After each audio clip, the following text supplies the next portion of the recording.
উত্তর ধানগড়ায় মাদক বিরোধী মানববন্ধন, প্রশাসনের হস্তক্ষেপ কামনায় এলাকাবাসীর জোর দাবি।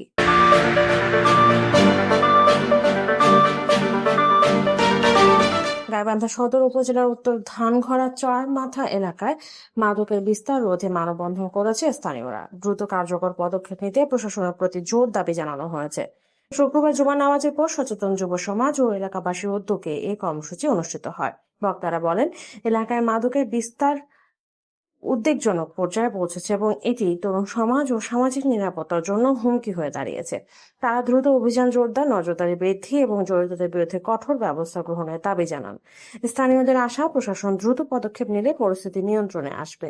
মানববন্ধনে বক্তব্য দেন মেহেদী হাসান মারুফ, রুহুল আমিন রঞ্জু, মোহাম্মদ আলম মিয়া, শিক্ষক ফরহাদ হোসেন ও প্রভাষক জাহিদ হাসান সাগর। সভাপতিত্ব করেন আব্দুল কালাম আজাদ এবং সঞ্চালনা করেন হান্নান সরকার মিন্টু।